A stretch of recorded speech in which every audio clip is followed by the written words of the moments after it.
Hello, everybody. Welcome back to the USUK Network YouTube channel. Here we have another amazing interview video from USUK Chronicles. Me and Tom sat down and spoke to Melissa Cross. Melissa Cross is a heavy metal vocals coach. She has her program called the Zen of Screaming. We decided to speak to her all about that, all about her life, her career, everything. I love this woman. Thank you so much for coming on the show, Melissa. Please adopt me because I love you. Anyway, enjoy our wonderful episode. Hi. There she is. Hello, there she is. Hello. How are you? Can you hear me all right? I can hear you Yeah. beautifully. Like, Good. just spot on. Spot on. Yeah. If I pick up your accent, it's not intentional. I lived there for many years. I'm a dual citizen and it drives me crazy. But when I hear you speak, I'm likely to blend and I can't help it. So please don't think I'm making fun of you if something comes out that sounds like not American. I'm not doing it on purpose. It's absolutely fine. I mean, I wonder if taking slight... No, I'm joking. I don't get offended by anything. It's absolutely fine. It's like, oh, I'm posh all of a sudden. What's going on here? I'm from Birmingham. My accent. Okay, so I went to acting school at the Bristol Vic for 4 years, and I learned all of the dialects. I learned all of them. Tell me what you want. Celtic to the Rangers, and I could do Irish. I could do all of it. And I lived in Bristol right now, so I taught lager and lime like that. All of it. That's phenomenal. Just answer every question in a different accent each time. I turn it right on in and out. My dad was from Scotland, so what's the matter? You got eggs and chips, I don't. Absolutely beautiful. Whereabouts is he from? I was born in Texas. Ah, nice. Whereabouts is your dad from? My dad's from Dundee. Ah, that's a shame. I'm joking. It is a shame, isn't it? I think they're all outside naked fighting, aren't they? Yeah. Exactly. I'm good at voicey things. I'm really good at voice. I've got a thing about the voice. What it does, how it sounds, how it works. It's my thing.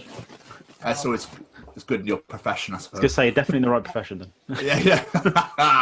Jamie, do you want to take it away? Yeah. I was going to. Me. Right, I'm just going to do a little intro thing that I like to do, and then we'll just crack on. If that's all right with you. Wonderful. So, ladies and gentlemen, we have a hell of a guest for you this week. In rock music, we have many men and women who are given the title of rock god or goddess, a title given in modern music to people like Simon Neil, Lizzie Hale, Jeremy McKinnon, Corey Taylor. But who do these people go to when they need help? That's where this week's guest comes in. A woman that seems to have helped every metal singer you could possibly think of, including two people I know personally.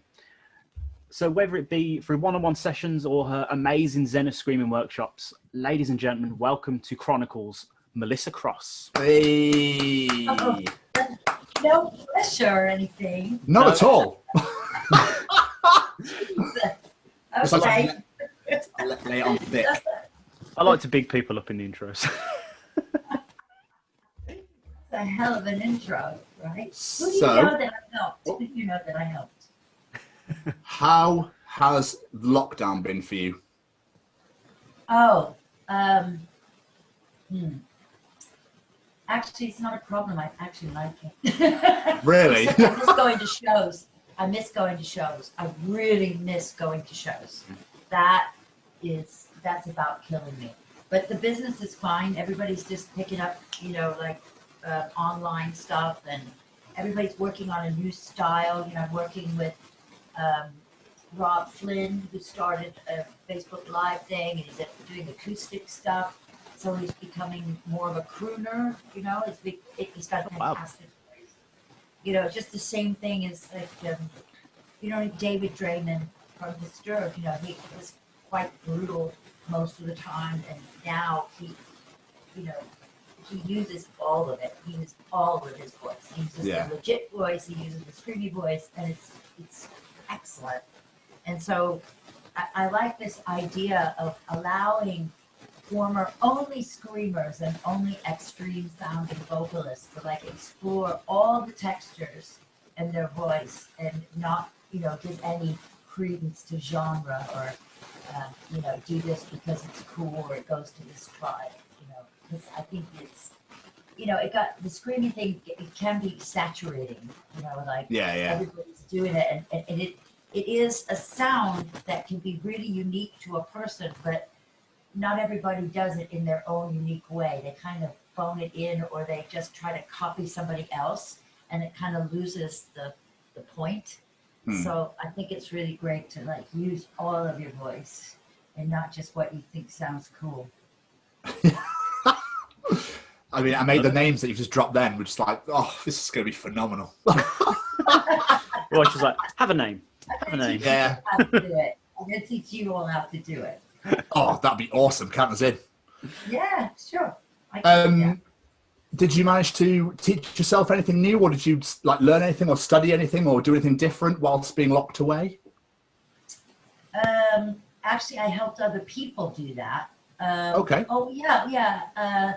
It just so happens that events took place that, personally, I haven't sung or performed for a long time just because it's just, I teach all the time and that's a kind of performance. But in terms of, gigging and stuff like that, it's just not part of my dance card anymore, really. Yeah. But I sang at my mother's funeral recently, right? And I wasn't sure what was going to come out because it's been such a long time since I've used my performing voice. So I just kind of threw caution to the wind and did it, and it was all there. So that's beautiful. I learned I can still sing.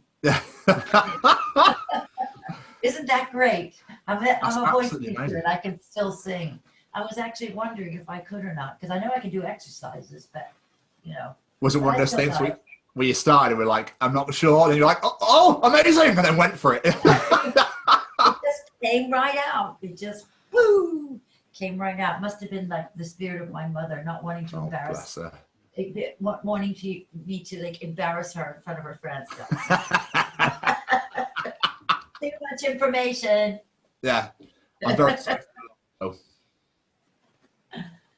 So what was that? I didn't hear you. I just said I'm very, very sorry for your loss. That's Oh, thank you very much. Thank you. It was it's a rite of passage, I believe. So I'm told. So process. It's like everything else. Hate that word, process.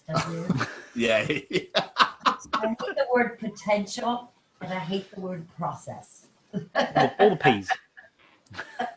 The P words. Yeah, damn these P words. So take us back to the beginning. Where did all this begin for you in regards to becoming a vocal coach? Obviously, you said you used to be a performer. How did this transition happen? Because I found out that I didn't want to do anything except what I loved.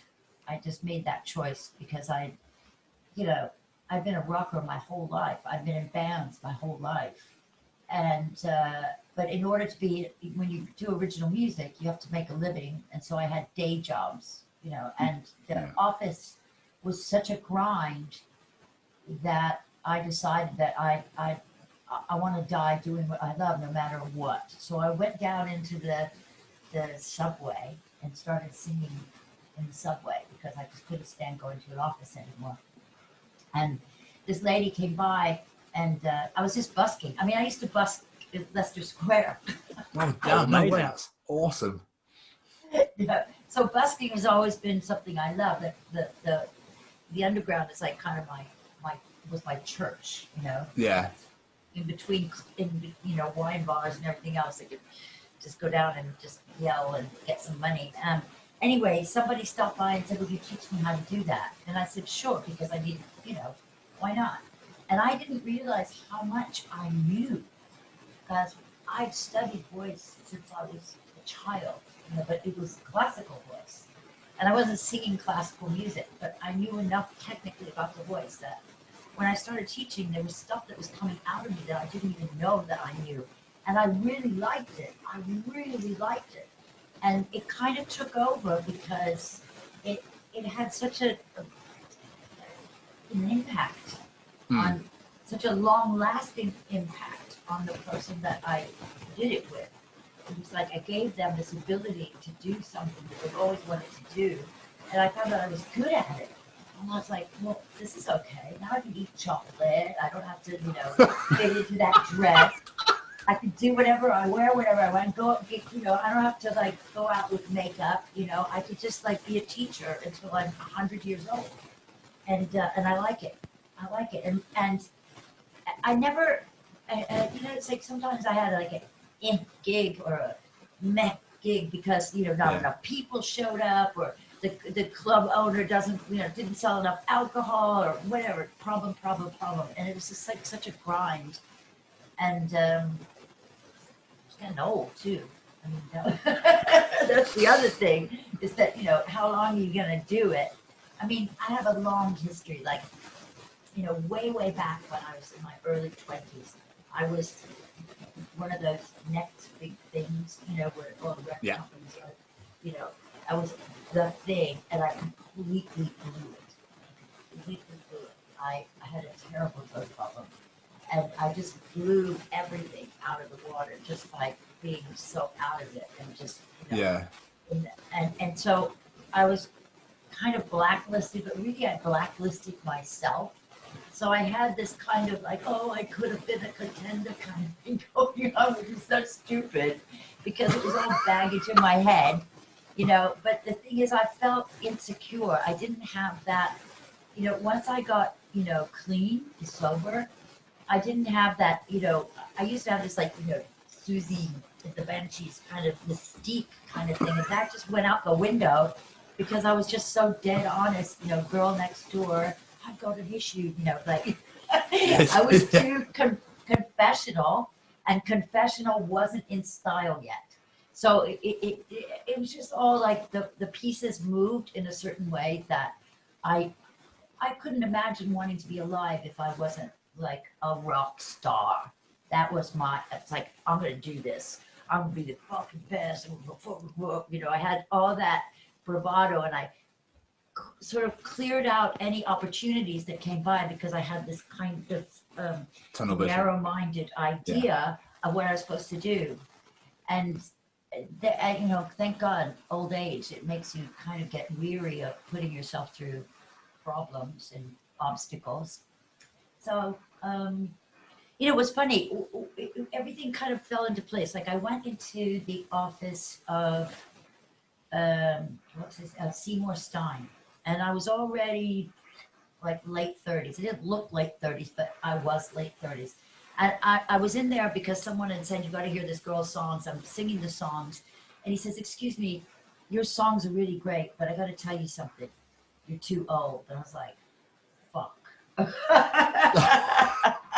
Thanks. I didn't say fuck you, right? I said fuck. But the thing is that when I went to acting college, I auditioned for like RADA, Central School, all the big ones, right? Mm. And the guy at Central School said, Miss Murray, your destiny lies in teaching, And that I almost said, fuck you. Because this guy was telling me that, I'm a teacher. I'm not an actress. I'm not a performer. I was livid. Yeah. But he was right. There was something that he saw that probably reminded him of a teacher or whatever. And I did become a teacher. He was right. So all these things kind of come to pass. And I'm so glad because I have the coolest job in the world. Yes, you do. Yeah, you do. The coolest job in the world. The people I get to hang out with are the best people in the world. Metal people are the best people in the world. Oh, yes. Oh, yes. You know why? You know why? Because it's just like I got into music in the late 60s. I was 13 in 1968. Janis Joplin was my hero. Joni Mitchell was my hero. And that's why I wanted to do what I wanted to do, because they were making a difference in the Vietnam War, and like just total aesthetics, ethics, everything changed.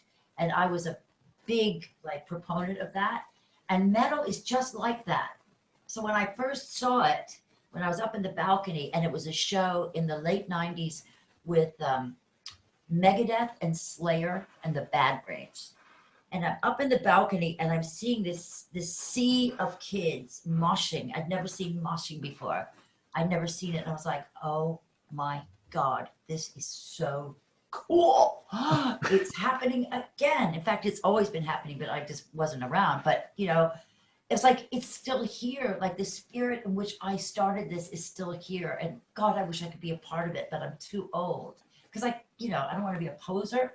And then within 2 weeks, I got the phone call from a producer in Connecticut who said he was trying to get these kids through a recording session, but he couldn't because they kept, coughing blood. And I said, sure, I'll take a look. And he brought in Jesse Leach before Kill Switch was ever signed. This is way back, late 90s, early 2000s, Yeah. And I was, instead of saying, oh, just stop doing that. You can't do that and have a career. You're going to ruin your voice. I said, I'll bet I can figure this out. I'll bet, because I'd already been teaching for about 12 years. And, I got down into voice science big time. Like I'm a big science geek. Even though the science doesn't really help you perform, it definitely helps you teach. And I had to recover from a vocal injury that I had gotten. Well, that's another really good story. But Okay. what I teach is based on my recovery from singing in a punk band. Like I was in punk bands like the first time around in the 70s, so this is like having been classically trained. I wanted to make this sound. I wanted the exact sound of,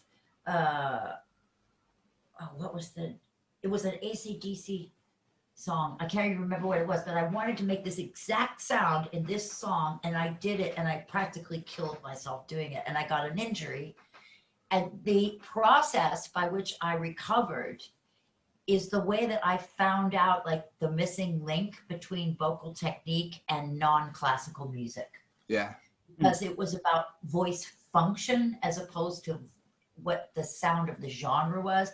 So I always would study voice imitating the teacher. She do this, I do this. I would do it like imitating, but I didn't know what was really going on until I recovered with a really good speech therapist. And so the resonating strategy was the same for the recovery that it is for classical music. So I found that you can speak with that same resonating strategy that an opera singer uses, but it doesn't sound like opera. It sounds good. So I was like, aha. So that's how I developed the technique that I teach. And then, so when the screaming thing came, I had already been working on Janice my entire life. I already knew part of how to do that. I got injured doing it, but I figured it out. So I was kind of like the perfect person for the job. It just came. Incredible. Amazing. My mind just went. I love it. Love it. I love it. I love being thanked by people like, the band would have broken up if you hadn't come in. We had to cancel Wembley. We were headlining Wembley. I had no voice. You saved me. I love that.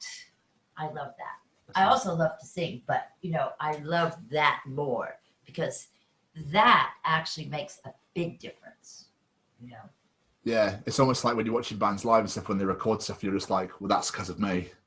Like that must be an unbelievable feeling. Yeah, it is. It's amazing. It's really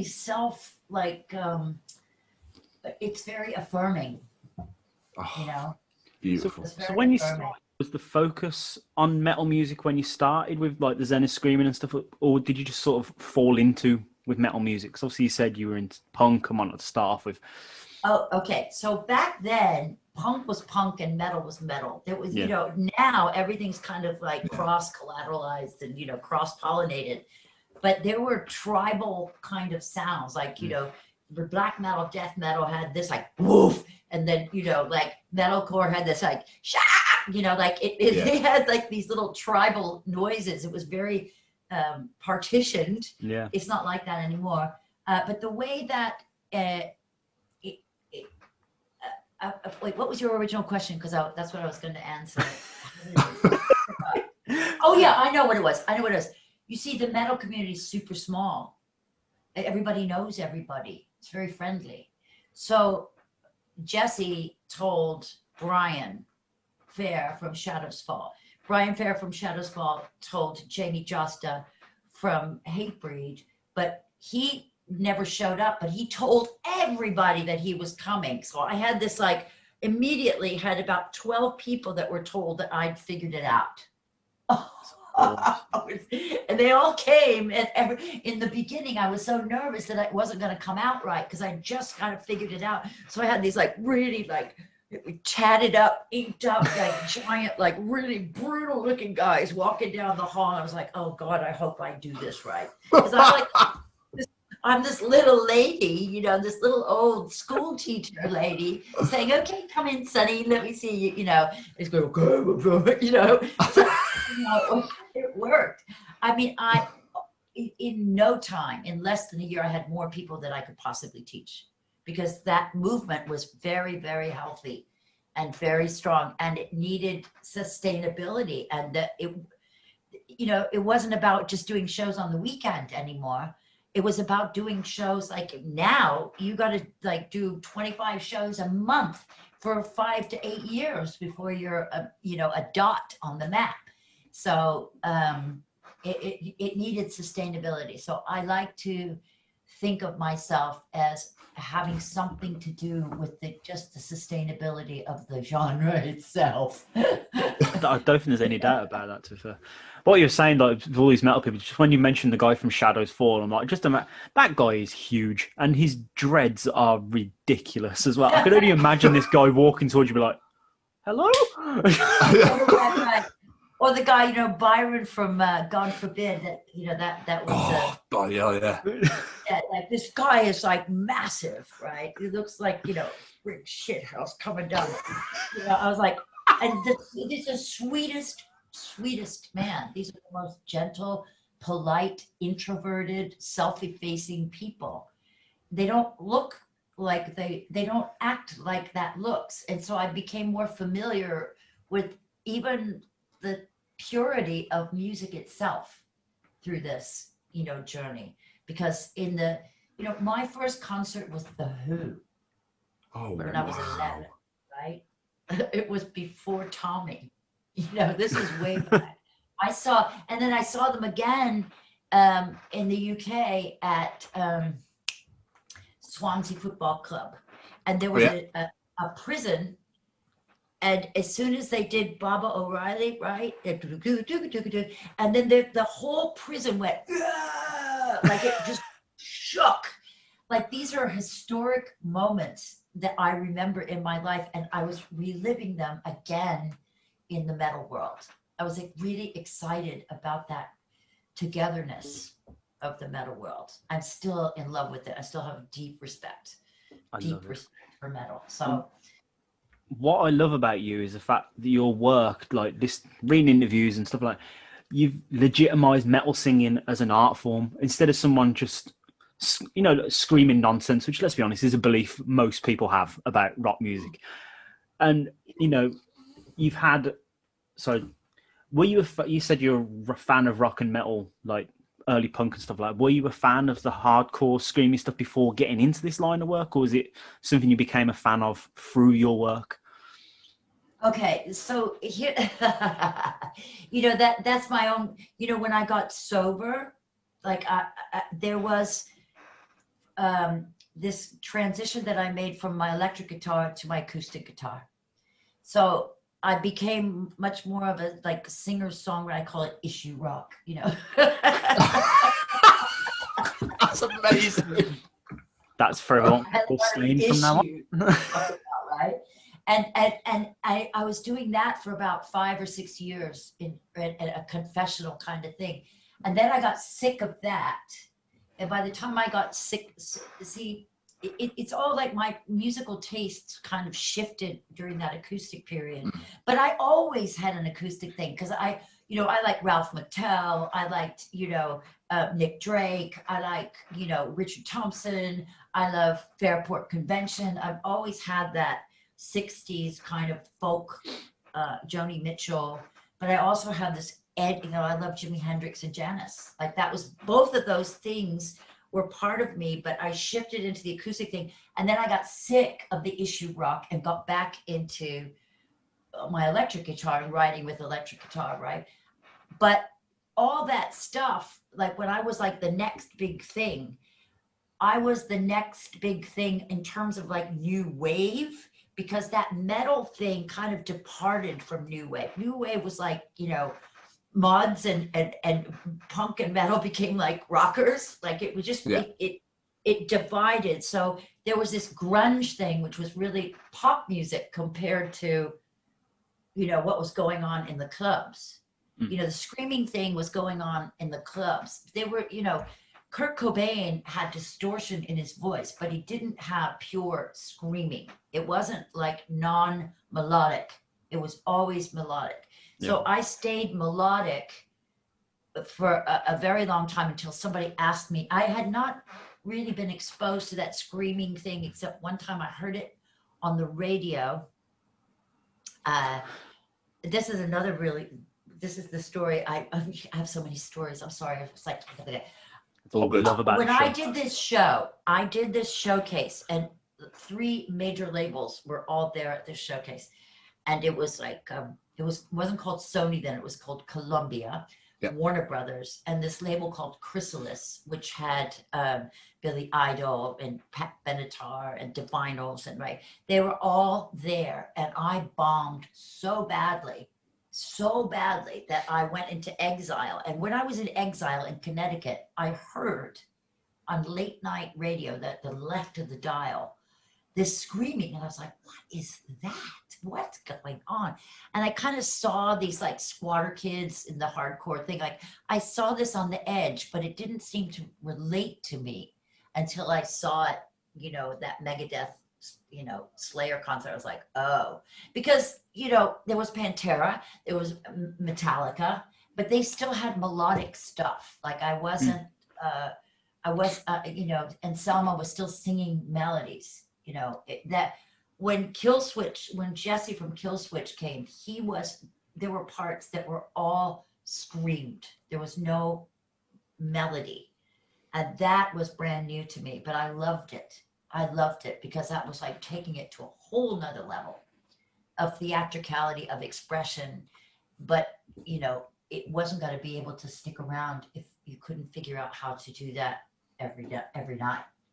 So I figured it out. I figured out how to imitate it because I'm a good mimic, like I said in the beginning. Yeah. I'm a good mimic. And I went to the doctor's office and had him put the camera down my throat. And I took a look at what was going on. And that's how I figured it out. So.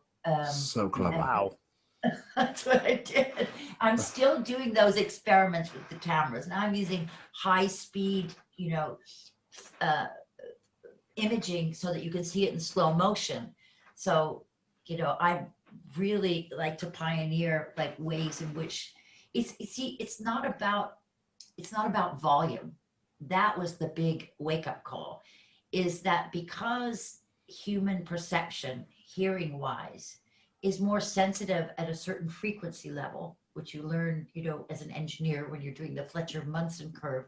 There's a very high frequency that is much louder to humans than other lower frequencies. And the voice can access that only by doing a certain thing. And you can't hear that note like a note on the piano. It's something that it's an overtone, and it's so high that it's off the piano, way up there. But by accessing a certain resonating strategy in the vocal tract, it's louder just by this resonating space, not by the effort. So I had to replace overtones instead of overuse, because the basic premise, most metal people think that the more effort and the more intense they feel the feeling, the better the sound. And that is not right. Wow. That is how they get hurt, because effort equals quality, but that's very wrong. Because if you effort, you can't get that resonance because the space closes. So if you make the sound of like a car, if you go,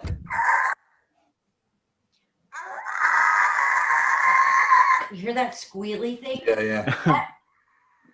That is, when that hits a microphone, that is huge, but it's not that loud when I do it. It's just that the microphone picks up that bouquet of overtones, and that frequency sits over that double kick, that bass, those double guitars. It sits up there. It doesn't compete with the low and the mids of the band. So you can scream your head off as loud as you can, and you still will not compete with a double kick and a bass.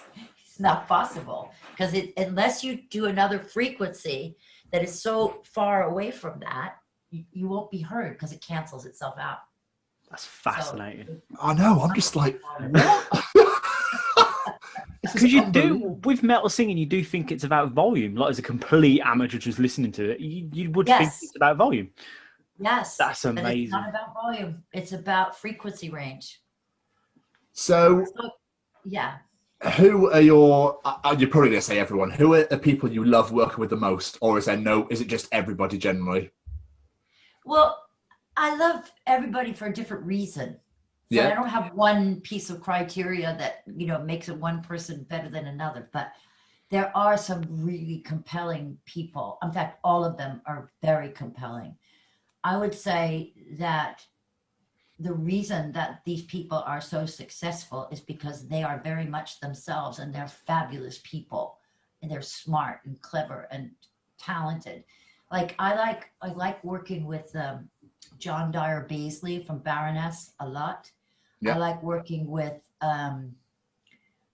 Spencer Chamberlain from Under Oath. I like working with Randy Blythe from Lamb of God. I love working with Jesse Leach. I love working with Corey Taylor, because these are great people. Their voices are the way they are because the soul is the way it is. Yeah. That's what having a great voice is, uncovering the unique voice of a great soul. It's not about painting on sounds, although, that resonance thing that just helps me as a teacher with a throat shape. If I go, if I do that kind of screaming that's like vomiting, right? I have less of a capability of getting that resonance. So you want to not scream the same way through the whole song. You have to scream from your heart. And as a teacher, I set up parameters of what's going to work frequency-wise and what's not going to work. Because everybody has a different voice. Some people are baritone, some people are tenor, some people have smaller vocal folds or longer ones. Like the deeper or bigger the voice, the longer the vocal tract, right? The fatter the vocal folds. Those guys can get away with that, throw up kind of, I call it throw up technique because it involves a gag. It involves that's not great for sopranos. It's really hard to do a show that's not really built for your voice, but you could still make a really badass sound with whatever you've got. You just got to know what the strategy is that's best for you. But it comes from these great souls. It comes from the soul. That's beautiful. And the harder the life, the better. I'm telling you, the people that suffered the most are the best because they got nothing to lose. They're like complete toast. I'm toasted. I'm dead already. You can't kill me. Here it is. Those are the best performers. That's incredible. So on your site, you possibly have the longest list of clients of people you've worked with I've ever seen on any website in the history of the world. But when I was reading through it, I was amazed to see it wasn't just modern artists. Like you were talking before, how you saw Megadeth and Slayer, and Dave Mustaine and Tom Araya are on that list. So do these people who've been doing it for quite some time come to you to learn new techniques, or is it more of a way to preserve their voice after they've been doing this for so many years? It's usually, like with Tom Araya, it was a situation where he had some surgery for, there is this, it may not be the exact, there are definite procedures that are common to metal musicians, and one of them is the neck surgery for headbanging. And there's a neurological problem, and many people have had this problem where after years and years and years of doing this, right, it starts to have, make problems in the fingers and the hands and neck and pain and entrapment and all that stuff. So there was a surgical procedure that scared him, and he felt like he couldn't scream anymore. And basically that was just all about, dude, there's nothing wrong with you. They didn't go anywhere near your vocal folds, and you have more now because you're older, so don't worry about it. It could be just something, just one incident like that. Like I didn't really teach Tom Array anything. I just told him that he had nothing to worry about. That's important for someone who's been off the road for a couple of years and comes back on and feels like the surgeon's knife might have gotten too close. But I didn't really teach him anything. I just reminded him of what he's capable of. I put together like a whole bouquet of like screams that he had done, and said, this is an F sharp, and look at this one, but look at, you could still do this. You got this, And I found out that he used to be a respiratory therapist as a day job. I said, dude, you know how to do this. Like, just, relax. Shut up and get on with it. just relax, and sometimes, like the thing about, with, oh, I'm not supposed to talk about that. Okay, sorry. That's all right. No worries. Yeah. Non-disclosure on that one. But anyway, there's like a lot of times, sometimes it's just one thing. Like with Corey, he got sick, and it was right after the Subliminal Verses, during the Subliminal Verses tour. In that record, he was asked to do a lot more singing in Slipknot, right? So there was this skill that was scream, sing, all within a short period of time. And he got sick, like had a bad cold. So that was when I got brought on. Like Slipknot was already like huge before Corey Taylor came. But because he got a hemorrhage, and I was there to help him through that injury. And I also taught him how to make a better transition. Again, it's about not efforting. And so I teach people how to stop with the effort equals quality thing and do the moving parts. Like a class with me is not screaming the whole time. A class with me is building the moving parts of the mechanism, of the breath pressure, of the shape of the back of the throat, of the function at the level of the vocal folds. What are the vocal folds making a note by doing this, or is it going, or is it doing, like which one? Is it doing? See, there's different things going on there, and by knowing all of those things, you get this ability to recall it when you feel it, and that's a connection that is holy. To intend something to mean something is the way that your voice works. If I go, oh my God, I didn't choreograph, duh, duh, duh. I just felt something, and it was straight out of the box, pure. And that is very important for a performer. That authenticity is the holy connection. So by learning mechanical things and awarenesses, you feel something and you can do it without thinking about it. And that's what I do. It's just about awareness. It's just incredible, the passion in your voice, the way you're talking about what you do. It's just, I'm so like glued, like I'm forgetting my questions. That's okay. I love it. I just think it's fascinating because it's one of my favorite phrases is organized chaos.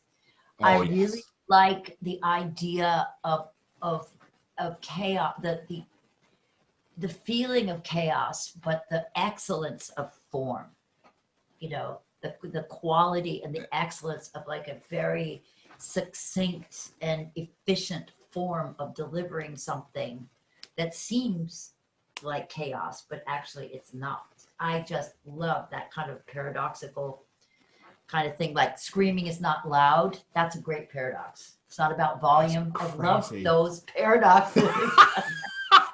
I just love that about life, you know, like it's not what it seems. It's never what it seems. Yeah, this is just, I'm blown away. I'm absolutely blown away. Do you think anyone could learn to sing, or is it something you need to have that natural talent for that can just be enhanced and the skills owned? I think that, are you talking about singing melody or are you talking about screaming? Either. Go for it. Why not? Well, okay. So really, both of those, in terms of non-classical music, are acting gigs. It's an acting gig. So if you are a great performer is not somebody who goes on and tries to sound like something. A great performer is someone who comes on and sounds exactly what they mean, because they have to go to that feeling in order to get the audience to identify with the feeling that they've had also, and make that connection with the sound and what they see. And that's more of an acting thing. It's not about the quality or isolating the sound of the voice, although there are some things that can make the sound of the voice very compelling. And that has to do with like resonance and technical things. But the issue is, can I do it? Can I act and make it compelling? Because just about any sound can be compelling. Bob Dylan did not have a really pleasant sounding voice, but he was so captivating. Same with Tom Waits, or like, you could like love any voice because there's something about it that just gets you. Yeah. And then my job is to make that sustainable, to make that voice as good of itself that it can be. It's not to like paint the sound on there. Now, when you have musical notes and there's pitch matching involved, some people are better than that than others, just neurologically. So those people would have more work to do, but they can learn it. Whether it comes off, off the top of their head, like it did with Whitney Houston or Celine Dion, who knows, right? But you can work on all of these things. These things can be taught, whether they are enjoyable. That's the important thing, is that if you don't love that singing that you're doing, if you're doing it because you are like, one of those people that can only be satisfied with the love of a million strangers for whatever reason, that bites you, because there's never enough of that. If you are up there to try and we all started that way, and anyone who says otherwise, any guy that says he got in a band for any other reason than to get girls is lying. Just like I knew that I couldn't get a boyfriend being any other. I mean, the girls that could sing and play guitar, they didn't have to be pretty. They were just cool. That's why I picked up a guitar, because I wasn't like the cheerleader or like the most popular girl. But there was this other like kind of like, I call them spooky chicks. I was a spooky chick, black, dark, the guitar made it, acceptable, And so that was needing mass love, That's why I got good at it, because I needed more. But the thing is that there's never enough, because more and more and more, it's still not coming, because I'm not able to receive it. That's the problem. It's not how many people are not there. It's how I can't. That's what that's about. So sometimes the hard work it takes to survive in the music business is much too hard for people that don't have the right reason for it. Yeah. So, it's a tough life. But I say to people, if you could do anything else, do it. If there's anything that you can do for a living except front a band, do that. Yeah. Because you're meant to be in it if there's no possibility of anything else. I like that. Whether that's true or not, but if you believe that, then that's why you have to do it. And because you love it, because that's what you're supposed to do.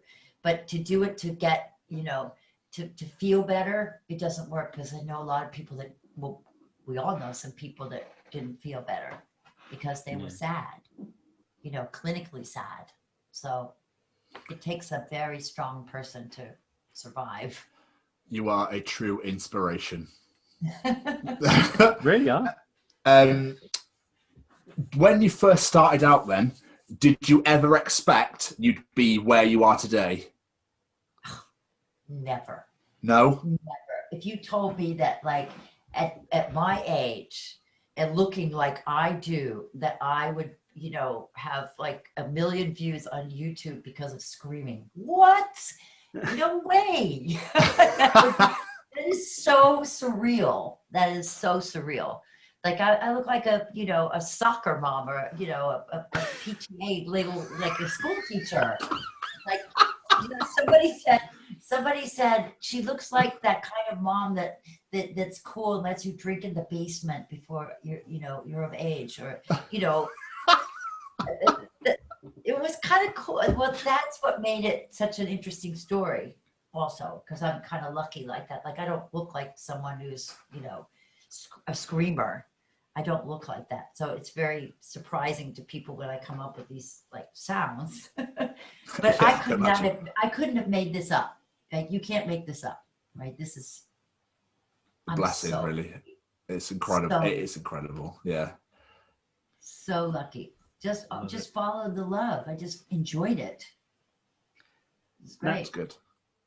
I got to be like kind of a rock star by not being a real rock star. Yeah, yeah, exactly.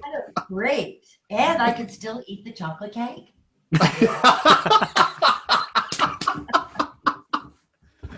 Great. Oh, I love it. So, also, we were just saying, you know, rock stars are known for being larger than life characters. You know, so have you got any weird and wonderful stories from over the years of experience with these stars that you're allowed to tell anyway? Oh God, so many. Oh. That's the answer I was kind of hoping for. Okay, this is one of my favorites. Randy from Lamb of God was in town for voice lessons, and he had this hobby at the time, I think he still has it, where he collects bull whips. You know, those are those whips with the tails that, you know, the circus master, like those whips, like whips, right? And he said, do you know where I could get, like, you know, I hear you can get everything in New York City. Like, where should I go to find the whips, right? That's the only place I knew was like the sex street, like Christopher Street. I knew they'd have lots of whips there, right? So there we went down to the village, down to Christopher Street. We're going down to these basements shops, and he finds this like really like amazing looking whip. So we take it up to the counter, right? And the girl goes, so is it for you or is it for her?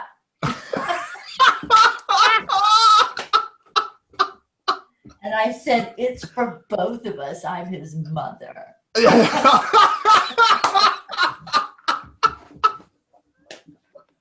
Oh, great. That's my favorite, I think. Incredible.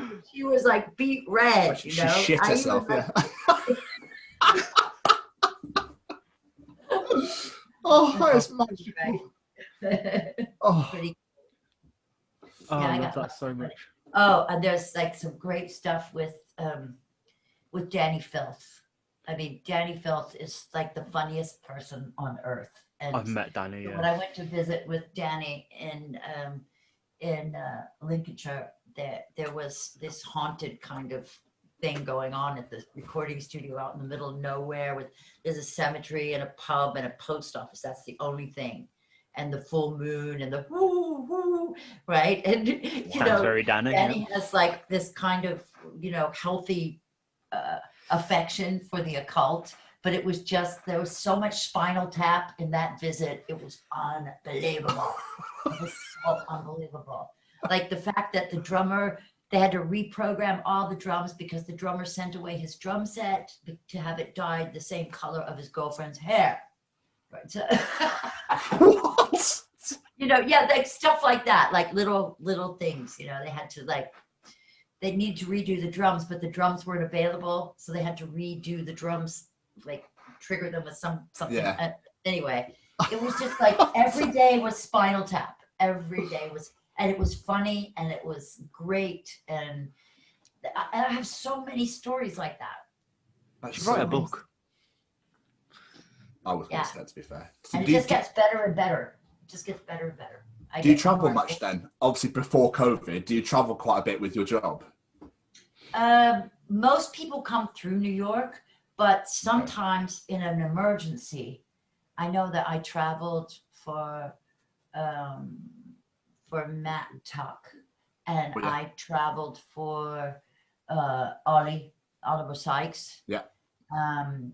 But usually it's like they're always coming through here at some point, right? And it's better for me to do it in my space because I've got my grand piano and I've got all my toys and everything. So I like to do it. Zoom's pretty good. I was already doing Zoom before COVID.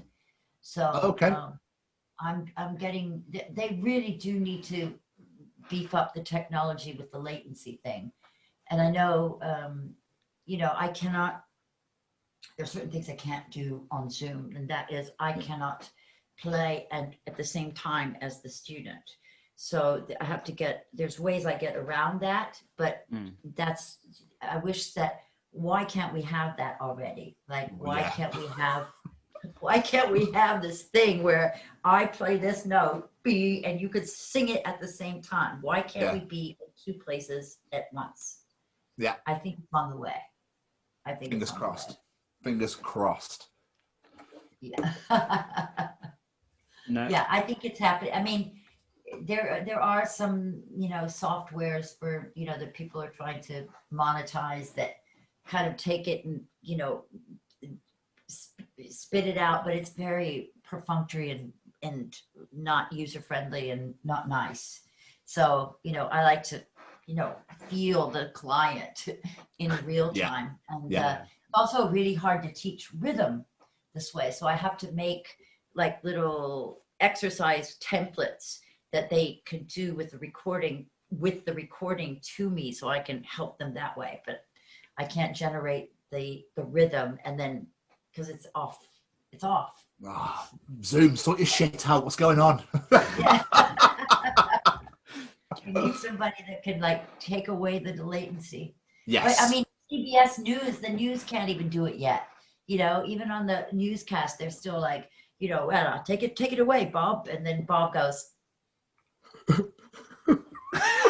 yes, well, let's like, there's always like 5 seconds before Bob says anything. So good. Oh. Do you have any regular clients who aren't from the rock and metal genre? Yes, I do. I can't remember who I've got right now, but I've had I had Kevin Bacon once. What? An actor. That was funny because I forgot he did music. Yeah. Well, his son is a metal kid. And so his son was doing my warm-up exercises, and his dad heard it and said, I want to do those. Those seem really good. So he left me a message. Back then it was like an answer machine, right? It was He left a message on my answer machine. Amazing. And he said, hello, my name is Kevin Bacon. I'm an actor. And I'd like to inquire if Melissa's I'm an actor. What? It's like, my name is Kevin Bacon. I'm an actor. Like, no shit, Sherlock. So, and he called me back. I mean, I called him back, and then he left me a message. Oh my God, I can't believe you called me yourself. And I was like, dude, I can't believe you called me at all. Like, I'm a metal person. You're a movie star. Like, what's up? Like, what do you want? And he was a great client, because I do teach singing. Before I was a screamer specialist, my people would come to me because they couldn't get the Broadway out of their voice. So I had a lot of Broadway performers that sounded too pretty, and they wanted to like sort of grit up. And about that time, there was this gritty sound, damaged sound is what that's called, that was getting to be popular. There was Bonnie Tyler, Kim Carnes, Melissa Etheridge. Like there was this sort of revisiting of raspy voice that happened in the 90s. And so I was kind of like the girl that you go to learn that. And then that just sort of evolved into, you know, the other thing. So I do still teach, like I teach the girl from Of Monsters and Men from Iceland. I mean, I do teach singers, singers. And, you know, Rob Flynn is becoming a crooner. I kid you not, the guy has an amazing voice. You're going to see something really amazing from the lead singer of Machine Head. And it's going to blow your mind because it's going to sound just like, you know, Eddie Vedder. It's not going to I can't wait to hear that. Yeah, no, it's a beauty of a voice. Beauty of a voice. That was the same as David Draymond. You know, I saw David Draymond sing at his wedding. I was like, dude, you can't hide that. You know, you cannot hide that from the world. It was kind of like, back then, it was sissy. It was pussy to like sing well. That would be so like, that would like betray the fans if you sounded nice. So that was like, you know, you would see them, you know, talking happily with a friend and a fan comes out and say, hey man, what's up? You know, like there's this kind of posturing with screaming that was very difficult to get over. So I'm really happy to see that, you know, Corey Taylor was always a singer, right? Spencer Chamberlain was always a singer. Even Keith Buckley from Every Time I Die was always a great singer.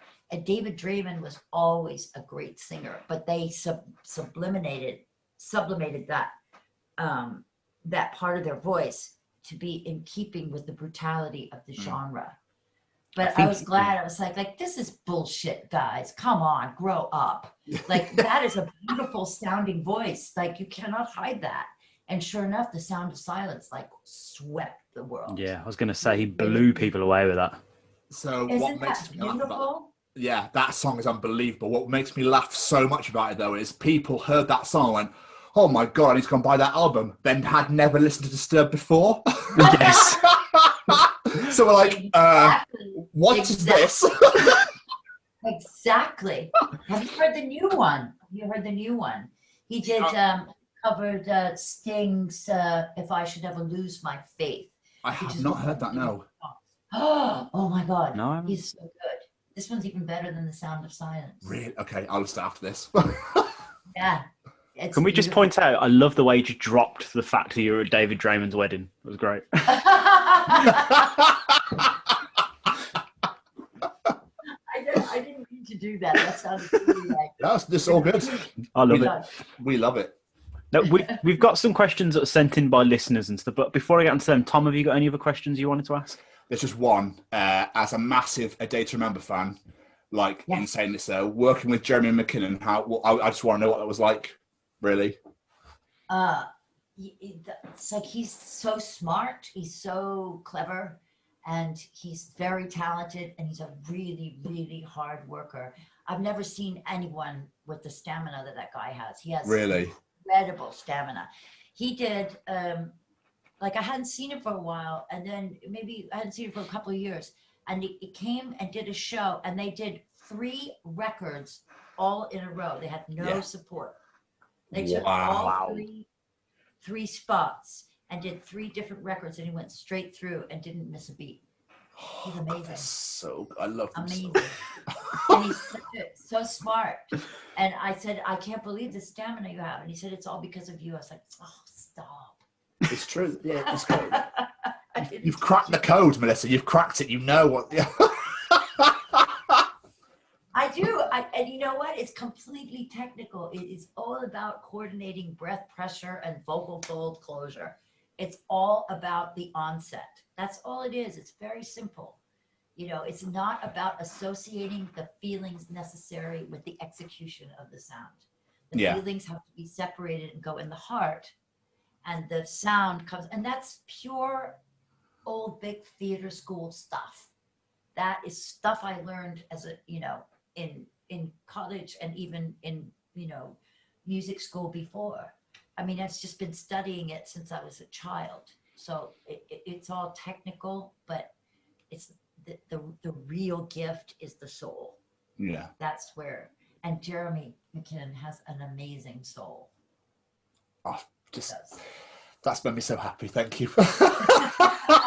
I think it's safe to say that guy is Tom's dream guest for this podcast. Yeah. I wouldn't know what to do with myself.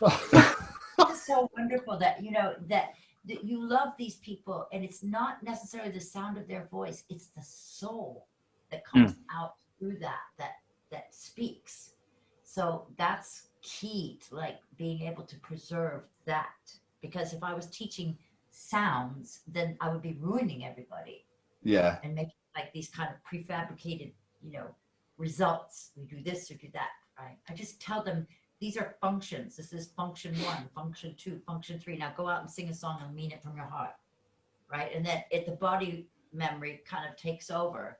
That, I'll do this. And it's as soon as they stop thinking about volume, it's best, right? Then it becomes, it's not about, the thing about screaming is that, like there's all this extra like effort being done that has nothing to do with the vocal folds, like, like face and, everything else.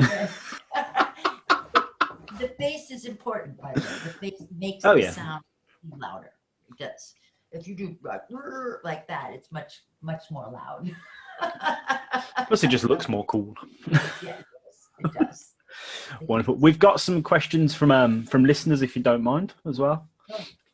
Alex Whiteley, he asks, how important do you think it is to accentuate one's accent? Like, does it add something unique and different to an individual's development? The question being stemmed from your work with Simon Neil from Biffy Clyro. Like, you can tell that guy is Scottish when he sings, Oh, yeah. Oh, do I love that band? I've always loved so that good. band. Yeah. I have loved that band from the very beginning. I think that it's about being real. It's not about the sound. Like there's certain vowels that don't translate as well as others, but it doesn't really matter because you're not going for a good sound. And it's particularly with Simon, it's about being real. Those songs are so good. The new album is incredible. Oh, I haven't heard it. I can't wait. I saw a live stream the other day, which was phenomenal. So I'm a big Biffy Clyro fan, and I haven't seen him for 20 years. Right? Oh wow! I haven't heard him for 20 years. He was, he was a kind of a raver. Like he wasn't like one of those going to home to practice now. Not one of those kind of guys, right? He was like a real party guy. So, I don't know if I actually helped him or not, but I certainly still love him just as much. I hope I did. And I hope he comes back, but I haven't seen him for quite a long time, but I have major respect. Wonderful. My friend Andy simply wants to say thank you because he used to be a vocalist in a metal band, and because of the Zen of Screaming, it saved his voice because he really strained himself years ago, and you saved his voice. I live for that. Because when I messaged him saying who was coming on the show, he's like, "Oh my God, tell her thank you. She saved my career." That's my favorite moment is when I get to some band didn't bite the dust because of vocal problems.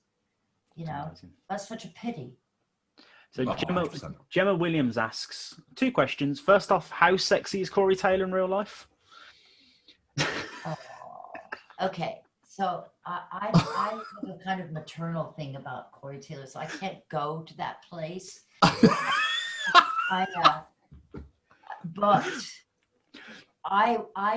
the thing about Corey Taylor is that he is so vulnerable and so sensitive. To me, I see the tears of a clown. I see the damage of what he went through as a child and as a teenager. And I see so clearly how he is like an open wound, right? Yeah. And he's very, and so I see that Corey has a showman finesse. He's a great showman. Yes, he is. He's a really good actor, a good showman. And he uses that to cover up some of that pain. So sometimes when I see Corey do his like showman thing, I was like, I know what you're hiding. I know how you really feel right now.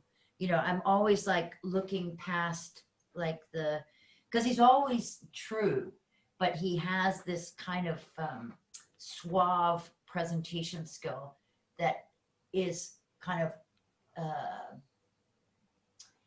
it's not this, I know that there's deep pain there, that is used to put up a wall kind of.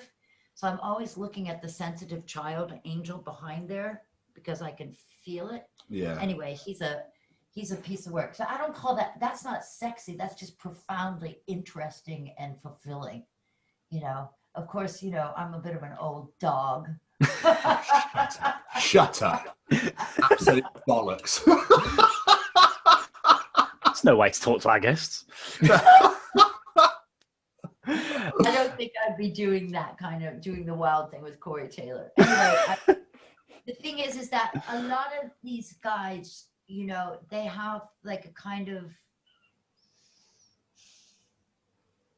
I'm not saying it's sexist. I'm just saying there's a kind of predatory kind of aspect to metal and, you know, groupies and stuff like that. And so that has always been like, you know, kind of, I don't want to be like the girl on the bus kind of.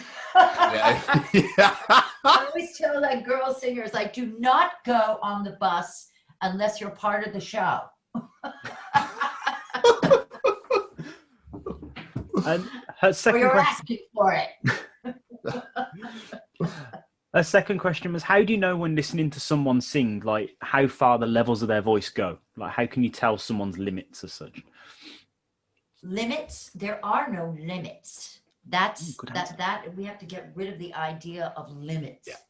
Because that people who think how high can I go and how low can I go are already barking up the wrong tree, because when they say how high, they've got this geographical idea that sound is crawling on the ceiling or sound is, you know, walking on the floor. There's no up there. There's just a faster vibration. There's a slower vibration. So I try to uncover all the mythology about sound itself so that they stop putting these ideas of limitations. Oh, I'm a baritone, I can only go to this. Or range has nothing to do with voice type. You know, range has to do with the length of the vocal tract and also coordination. I mean, you could be a tenor singer and you could have 4 octaves. So that means you could sing low and high, but the quality of your sound would be different so there's so many things to unpack about people's ideas. So how can I tell their range, or how can I tell, I think it was that perhaps he was asking how loud they can be, because it's not about being loud. It's not about volume. It's not about high or low. There's this idea of even the word warm up, vocal warm up. That sounds like you're going to do something like cardio, you know, or isometrics, right? Warm up. I'm warming up my voice. Your vocal folds are less than 3 centimeters long, right? So you don't need like gross motor burning calories for a warm up. It's about coordination, right?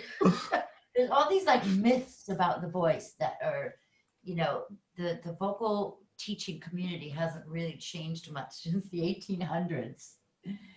Although it's changing now for sure. That just makes me think of when I met the singer from Ed Guy. I don't know if you know, but I literally went to talk to him. I was like, oh, he's like, sorry, saving my voice, and walked off. I was like, oh, thanks, mate. Walked around with a towel around his neck. He was like, saving my voice. Okay, whispering is the worst thing that you could do. When you just whisper, do you realize how, just do that again, say, saving my voice. Yeah. So you're using the muscles in your larynx to say the words. Your mouth is supposed to say the words, not the muscles in your throat. It's like the worst thing. They think that because the sound is less volume, it's less stressful, but there's nothing more stressful than whispering. I should have known that at the time. I would have gone, bullshit, sir. Yeah, that's right. I even made signs for people to wear that said, I'm on vocal rest. It has my name. Melissa Cross says, I'm on vocal rest. So if anyone comes up and says, starts talking, they have this sign that says, that's amazing. That is so clever. So Brett Holland asks, what exercises are the best to help with breathing? I get that question a lot. Okay. First of all, do not think about breathing. If you think about anything, you go, and you stop breathing. See, if you go to that part of the brain that does math problems or judges or conceptualizes, the breathing stops, and that completely puts the sound out of the window. So you cannot think breathing. Singer's breathing is not in, singer's breathing is a balance of like being on top of a pillow. It's almost like an accordion player. He doesn't smash the thing together for every note. He has this tank of air. And then he's like, all the notes are on top of this sort of tank. Well, that's what singers' lungs are. And there's no, because air is not part of the sound. If you put your hand in front of your mouth and you blow on your hand and go, right? You feel air. Yeah. But if you go, there's no air on your hand. Sound is not made of air. Unless it sounds like this. That's airy. But, there's no air in there. So the idea that you need more air for better sound is bullshit, right? If you have too much air, you're too full and you can't, like this. I've seen them live. You know what the best exercise for breathing is? To take the sound of S, as in Sam, and make little S's that go, and feel how you're like on top of air. You're not exhaling, you're not inhale, you're just both. Because in between each S, there's a little air that comes in and out. So there's this interchange of and that's how small it is. It's not a giant breath for a giant note. It is an equilibrium of maintaining this steady amount of air in the lungs all the time. So the strength of the voice comes from working what I call the hoo-hoo. Oh, wow. The hoo-hoo, and that's like gender fluid because it used to be called dump for guys and baby and something else for ladies, right? But, we had to like stop the gender thing, right? Yeah. And so hoo-hoo, everybody's got a hoo-hoo, right? So if you take the sound of S and you start super quietly and you get louder, you start. When you get louder, there's something that happens underneath the waistline that I call hoo-hoo, which is like blowing a balloon in your hoo-hoo.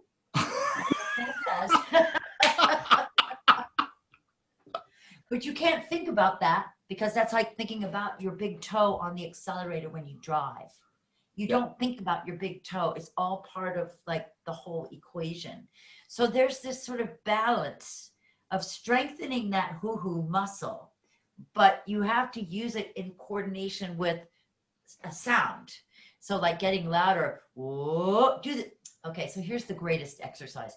If you put your hands between your nose and your top lip, and you try to make this like siren sound where you go, yee, yee, yee. When you do that, yee, you feel something fill up in the hoo-hoo area, right? Naturally, right? It's something that when it goes, yee, like it's part of your whole body. You're not using the muscles in your neck and your throat to make that yee. There's something very all-encompassing of the entire body when that happens. That's natural. That's what singer's breathing is. It's as natural as it can be. But if you try to like pump your belly and suck in your stomach, and all that is such crap. It's absolute crap. Like, do not try to regulate like breathing because you'll go, wait, what was I supposed to breathe now? I'm holding my breath, trying to think about what I'm supposed to do about breathing. Yeah. It's like, so the strengthening the hoo-hoo muscle, if you take the sound of T and D, so you have, if you go t and then go d, so you have t, d, t, d, t, d, t, d, t, d, t, d, t. I can do that forever, right? And after about 20 times, it starts to ache a little bit. That's the singer mojo. That's the singer muscle, is that feeling of like contraction below the waist, but you can't do it out of context. Beautiful. I can't think of a better way to end our questions than that, really. Can you? And how to strengthen your hoo-hoo area is wonderful. Yeah. Before we get out of here, we really should mention properly the Zen of Screaming. Please tell our listeners what exactly it is and where they can find it. Oh, okay. So the Zen of Screaming recently is now a digital download at store.melissacross.com. Now you can buy it on Amazon and you can buy it in music stores. That's through a distribution agreement that I have with worldwide with Alfred Music. And unfortunately, that way is only via a DVD. So not everybody has a DVD player that's working anymore. So I had to get with the times. However, I found a much better way to teach than the DVD, because this is absolutely dynamic, new information, one-on-one, online. I'm doing classes, and I figured out a way to offer like the same technique that I offer everybody, the same knowledge, but I can do it in a group setting for a fraction of the price. So they are basics that everybody has to learn before before you have any success. There are moving parts that need to be coordinated, and that can be taught in a group, on a group way. I figured that out. So those classes, they happen every couple of months. It's 13 hours of class for literally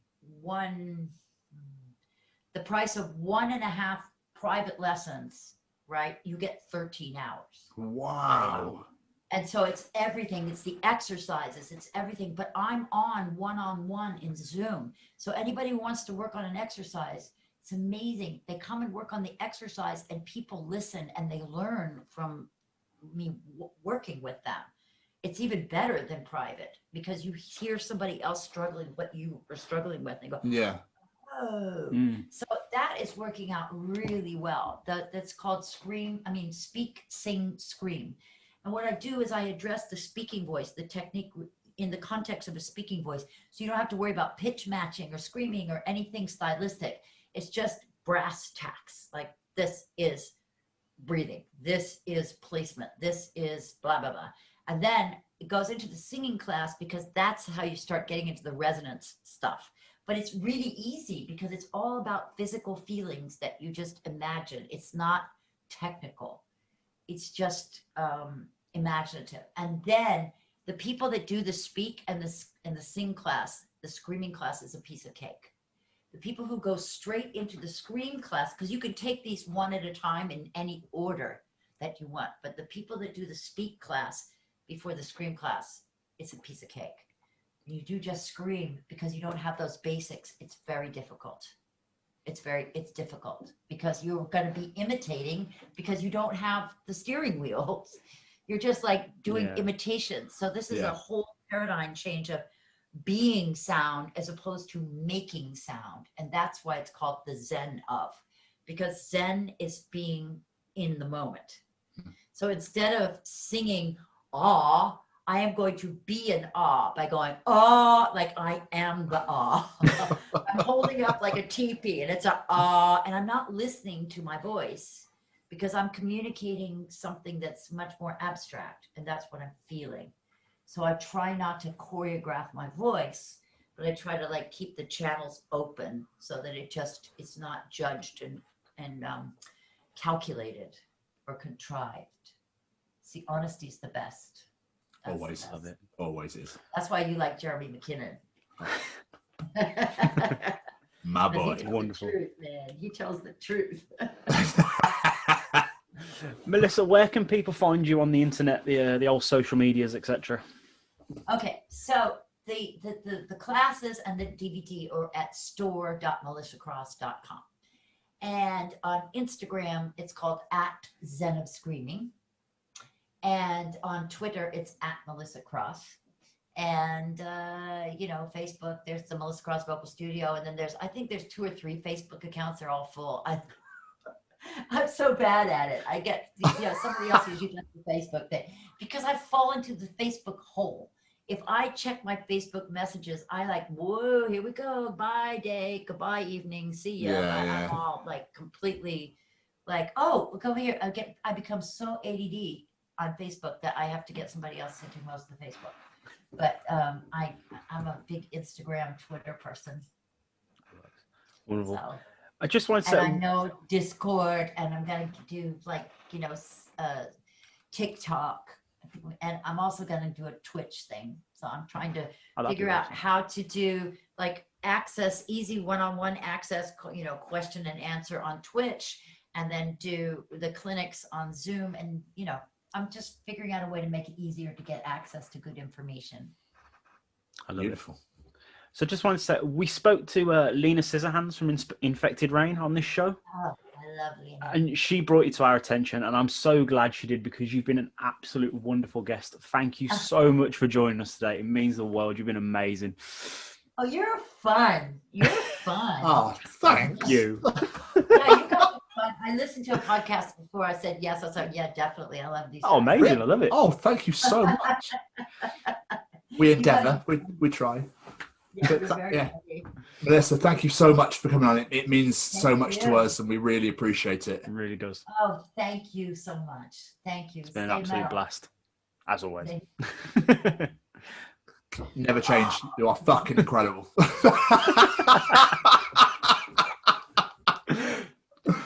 Thank you so much. So much. Say bye. Have a wonderful evening. Take care. Bye. Be safe. Be safe, please. Be safe. Yeah, you too. You And too. you, Definitely. Okay. Bye. Bye. Take care. Find all this great content and more at the USUK Podcast Network.